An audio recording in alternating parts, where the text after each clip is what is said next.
नमस्कार दोस्तों, कैसे हैं आप सब। स्वागत है आप सबका। आज बहुत काम की बात मैं आपके लिए लेकर आया हूं और हम बात करने वाले हैं दिल्ली एपीपी के सिलेबस और एग्जामिनेशन के बारे में। वैकेंसी आउट होने वाली है, 140 पोस्ट आने वाले हैं जैसा कि अभी क्लैरिटी मिली है एक आरटीआई के माध्यम से। इसके बारे में आप लगातार सुन रहे होंगे। आपको करना क्या है, डिस्क्रिप्शन बॉक्स में जाना है क्योंकि दिल्ली एपीपी का कोर्स हमने लॉन्च कर दिया है। इससे पहले कि नोटिफिकेशन आउट हो, इससे पहले कि आप फॉर्म भरें, हम तैयार हैं आपको गाइड करने के लिए, आपकी मंजिलें हासिल करवाने के लिए। तो इससे पहले कि नोटिफिकेशन आउट हो जाए, लोग रेस में आगे निकल जाएं, आपको रेस में आगे होना है और आपको जाना है डिस्क्रिप्शन बॉक्स में। लिंक में जाकर आप कोर्स अवेलेबल कर सकते हैं, भारी डिस्काउंट के साथ मिल रहा है।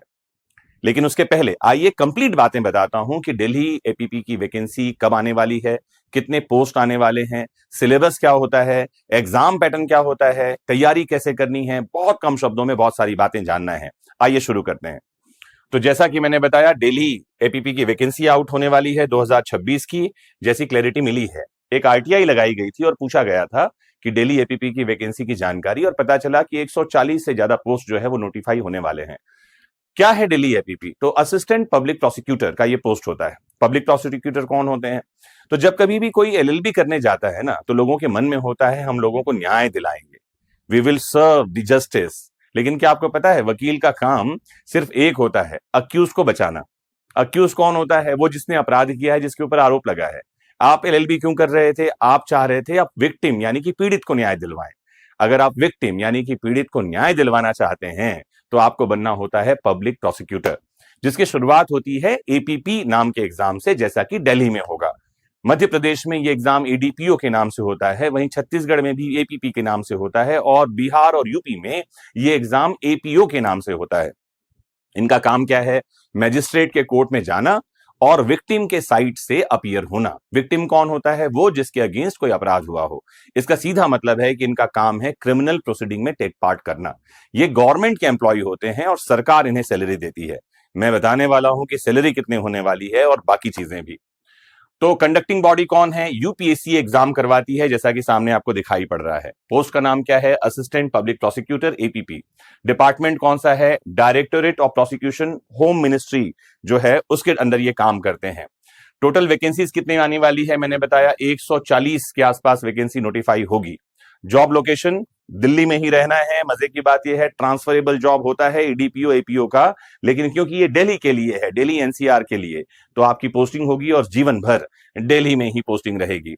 एप्लीकेशन मोड कैसा होगा? ऑनलाइन होगा। डेट अभी नोटिफाई नहीं हुए हैं, वेट करना है डेट के लिए कि डेट कब नोटिफाई होंगे। लेकिन ध्यान रखना है, आग लगे तो कुआं खुद खोदने वाले मूर्ख नहीं बनना है। आग लगने पर कुआं कौन खोदता है? इडियट।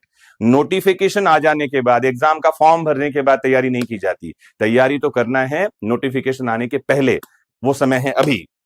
लास्ट डेट अभी आया नहीं है ना। एग्जाम मोड ऑफलाइन होगा। अभी तक ओएमआर बेस पे एग्जाम होते रहे हैं, क्योंकि टेक्नोलॉजी का जमाना है। पॉसिबिलिटीज ये भी हैं कि एग्जाम ऑनलाइन मोड पे हो जाए। अभी तक जो लास्ट एग्जाम हुए हैं वो ऑफलाइन मोड पे हुए हैं, ओएमआर बेस्ड एग्जाम हुए हैं। ठीक है। रिटन एग्जामिनेशन ऑब्जेक्टिव टाइप होता है और उसके बाद सीधे वाइवा वॉस होता है इस एग्जामिनेशन में। मतलब सब्जेक्टिव क्वेश्चंस नहीं आते हैं। एक क्वेश्चन आएगा, 4 ऑप्शन होंगे। ऑब्जेक्टिव टाइप के एग्जामिनेशन है, मतलब आपके लिए बहुत आसान है। क्वालिफिकेशन क्या चाहिए? एलएलबी की डिग्री चाहिए, ऐसे किसी यूनिवर्सिटी से जो यूजीसी और बीसीआई से रिकॉग्नाइज्ड है। इसके साथ ही मिनिमम प्रैक्टिस चाहिए, 3 साल की प्रैक्टिस जरूरी है। मतलब आपने अगर 3 साल की प्रैक्टिस की है एज ए प्राइवेट एडवोकेट, या आप गवर्नमेंट एडवोकेट हैं, पहले से ही काम कर रहे हैं सरकार के लिए, जिसे हम जीए कहते हैं, तो वो भी एक्सपीरियंस आपके पास में है, तो आप क्वालिफाइड है एग्जाम देने के लिए। एज लिमिट कितनी है? तो ध्यान रखना है, मैक्सिमम एज लिमिट अभी तक जो हुई है वो 30 साल की एज लिमिट बताई गई है। चांसेस हैं कि इस बार एज लिमिट बढ़ भी जाए। ओबीसी को 3 साल तक की छूट मिलती है, एससी एसटी को 35 साल तक की एज तक एग्जाम देने का मौका मिलता है, और वो जो लोग फिजिकली डिसेबल्ड हैं किसी तरह से, उनको 40 साल की एज तक एग्जाम देने का मौका मिलता है। तो ये तो था एज लिमिट। नई एज लिमिट्स कुछ चेंज होगी क्या? उसके लिए आपको नोटिफिकेशन का वेट करना पड़ेगा। हाँ, इतनी सारी चीजें तो अभी तक के हिसाब से वही हैं जो होती आई हैं। फिर पे लेवल क्या होगा? तो 1,51,100 रुपए का पे स्केल होता है, आपकी जानकारी के लिए, पर मंथ का। Grade pay 4,800 rupees as per 6th पे कमीशन था, लेकिन अभी 7th पे कमीशन लागू हो गया है, आपको ये भी जानना चाहिए। सिलेक्शन प्रोसेस क्या है? तो मैंने बताया एग्जामिनेशन में ऑफलाइन ओएमआर बेस्ड एग्जाम होगा। मल्टीपल चॉइस क्वेश्चन होंगे, एक क्वेश्चन के 4 ऑप्शन होंगे। मैक्सिमम मार्क्स 300 हैं। 2 घंटे का आपको समय मिलेगा और निगेटिव मार्किंग भी होती है 1/3। मतलब एक क्वेश्चन सही हो जाए, आपको मैंने बताया 300 नंबर का क्वेश्चन होगा, अगर गलत हो जाए तो 1/3 की निगेटिव मार्किंग भी मिलेगी। मतलब ये कि वो लोग जो पढ़ाई करके एग्जाम में जा रहे हैं उनको बेनिफिट मिलेगा, तुक्का मारने वालों का कोई जगह नहीं है। आप ध्यान रखना है, फ्लूक में ये एग्जाम पास नहीं कर सकते, पढ़ना होगा, स्टडी करनी होगी, तैयारी करनी होगी। आगे लिए चलता हूं, आपको सिलेबस में क्या क्या आएगा। तो कोर क्रिमिनल लॉ सिलेबस में आने वाले हैं, बीएनएस, बीएनएसएस, बीएसए। अभी तक आईपीसी, सीआरपीसी एविडेंस का जमाना था, लेकिन अब भारतीय न्याय संहिता, भारतीय साक्ष्य अधिनियम और भारतीय नागरिक सुरक्षा संहिता से क्वेश्चन आएंगे। कॉन्स्टिट्यूशन लॉ से क्वेश्चन आते हैं, और अच्छी बात यह है कि अगर आप डिटेल नोटिफिकेशन देखेंगे तो कौन से पार्ट से क्वेश्चन आएगा ये तक डेली एपीपी नोटिफाई करता है। मतलब ना तो पूरा कॉन्स्टिट्यूशन पढ़ने की जरूरत होती है, ना पूरा बीएनएस पढ़ने की जरूरत होती है। लेकिन अगर आप प्रिपरेशन कर रहे हैं तो मेरा सुझाव यह है कि आप कंप्लीट टॉपिक पढ़ लें, क्योंकि अगर आपको यहां काम में नहीं आ रहा तो वो बिहार एपीओ में काम में आएगा, यूपी एपीओ में काम में आएगा, जुडिशरी में काम में आएगा। इंपॉर्टेंट चीजों को हमको रिवीजन में पढ़ना है। जब आप रिवाइज करेंगे तो फोकस हमको उन्हीं बातों पर रखना है जो सिलेबस में हैं। और अच्छी बात यह है कि डेली एपीपी सिलेबस भी नोटिफाई करती है कि कॉन्स्टिट्यूशन के कौन से पार्ट से क्वेश्चन आएंगे, इंपॉर्टेंट चीजें बता दी जाती हैं। Special laws related to Delhi, ये जो बातें हैं ये तो हर एग्जाम में है। एमपी एडीपीओ के सिलेबस में ये चीजें हैं, बिहार में है, उत्तर प्रदेश में है, राजस्थान में है, छत्तीसगढ़ में है। ये कुछ टॉपिक ऐसे हैं जो डेली स्पेशल टॉपिक्स हैं, जिसमें एक है daily special police establishment act. CBI इसके तहत काम करती है, अगर आपने सुना हो, central bureau of investigation. Prevention of corruption act 1988 का ये लॉ है, ठीक है। इंफॉर्मेशन टेक्नोलॉजी एक्ट 2000 का लॉ है, ये सिलेबस का पार्ट है। Prevention of money laundering act 2002 का ये लॉ है। सेंट्रल विजिलेंस कमीशन एक्ट, अभी तो विजिलेंस कमीशन जो है कॉन्स्टिट्यूशनल बॉडी भी है आपकी जानकारी के लिए। और बहुत सारे लोकल लॉज रिलेवेंट यहां पर दिल्ली के आ सकते हैं, जो कि नोटिफिकेशन पर आपको देखना होगा कि और कौन से कानून हैं। फिलहाल ये जो हमारे पास सिलेबस है ये कोर सिलेबस है, जिसकी प्रिपरेशन अभी आप शुरू कर सकते हैं। इर्रेस्पेक्टिव ऑफ द नोटिफिकेशन, आपको ध्यान रखना है, public prosecutor, assistant public prosecutor को जो काम करना होता है वो क्रिमिनल लॉ में काम करना होता है।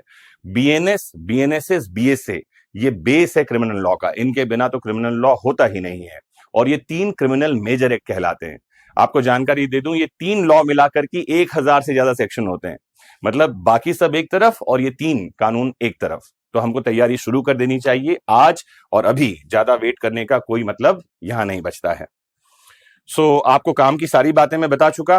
कुछ और आप जानना, पूछना, समझना चाहते हैं तो कमेंट बॉक्स में जुड़िए, पूछिए हमसे। कुछ और ऐसी बात है जो आपको लगता है क्लेरिफाई करनी जरूरी है, आप कोर्स के बारे में कुछ पूछना चाहते हैं जो हमारे एप्लीकेशन पर अवेलेबल है, तो आपको कॉल नहीं करना है। करना क्या है, नीचे नंबर दिखाई पड़ रहा है 6262624121।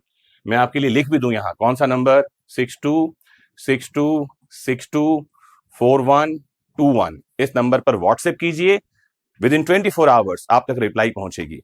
एक इंपॉर्टेंट बात और, एग्जाम आते जाते रहेंगे, मौसम का क्या है, बदलता रहेगा। अपना खूब ख्याल रखिए, आपका होना जरूरी है। थैंक यू वेरी मच, जय हिंद।